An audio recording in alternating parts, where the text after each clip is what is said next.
Police are calling a late-night vandalism spree in the South Towns and the Southern Tier a hate crime. A man and 3 teens are accused of spray painting cars, stop signs, and bridges in several communities. This graffiti included racial slurs and a swastika. News 4's Dave Graber reports from Arcade, where the suspects face several charges tonight. The only adult facing felony charges in what police in Arcade are describing as a series of hate crimes will likely be spending his Independence Day in jail.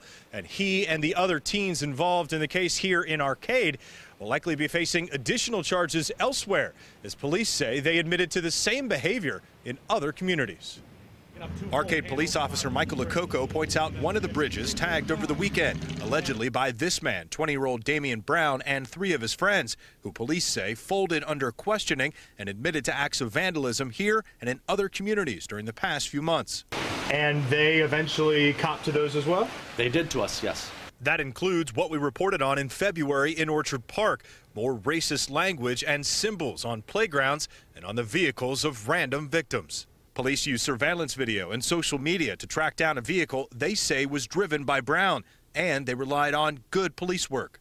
There was only one business open, so that officer responded to that business, went to check the video feed, and sure enough, the same Jeep Liberty pulls in and orders the pizza. The 4 are charged with disorderly conduct, conspiracy, and criminal mischief, normally a misdemeanor, but bumped up to a felony because these are considered hate crimes. I think these random acts of vandalism were just that random. I think at this point they have progressed to the next level of graffiti and everything else. I understand, I've seen it before, where they tag pictures, faces, and stuff like that. But once you start getting into obscenities, once you start getting into hateful words like the N-word, like the swastikas that are all over our bridges now, it brings it to another level at that point. That is not them kids being kids at this point. In response to similar incidents across the state, Governor Andrew Cuomo earlier this spring created a text tip line to report situations of hate or bias.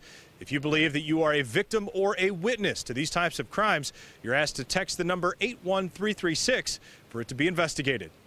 Reporting from the village of Arcade, Dave Graber, News 4 at 6.